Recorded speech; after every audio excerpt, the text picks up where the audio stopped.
Hey guys, my name is Gracie Lewis, and this is a little video showing a developmental network. So we see that together our word spells out spikes, but we have these symbols in between the letters. The arrow represents expression, and the dotted line represents suppression. So to start off with our wild type, we see that the lady prays for the grill, so it produces the grill. The grill burns the bird, so the bird is not there to peck Andy. So Andy is healthy and can feed the duck. The duck gets fatter and then is food for our wolf. And so in the end, we see that we produce spikes. Next, we're going to look at mutant P.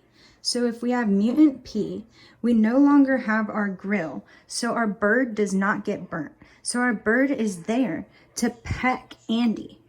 When Andy gets pecked, he's no longer able to feed the duck, and then the duck is not fat enough to be eaten by the wolf, and so we see that no spikes are produced.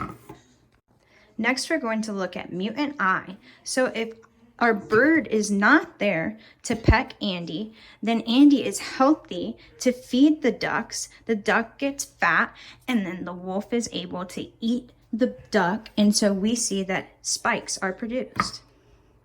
Next, we're going to look at mutant I and mutant E.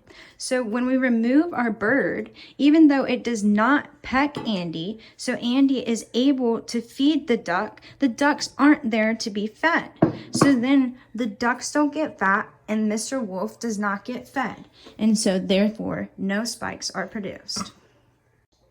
Lastly, we're going to look at mutant S and mutant K. So we remove our praying lady and we remove Andy. And Andy is really the one that we're focused on because he is not there to feed the ducks and the ducks do not get fat to be food for Mr. Wolf. And so therefore we see that no spikes are produced again. One reason not all cells in the skin have spikes, even though they have the exact same genomic sequences, could be through post-translational modification. This could include methylation. This is a type of regulation that controls transcription by adding methyl groups to the tails of histones and changes the reading of the gene and can even silence it. So we're going to illustrate this by putting camouflage on our duck. That causes our duck to not be seen by Mr. Wolf. So most of the time there is decreased translation, and in this case we see smooth cells in the methylated protein. So although the genome is the same, the epigenome is different, meaning that their fate is also different.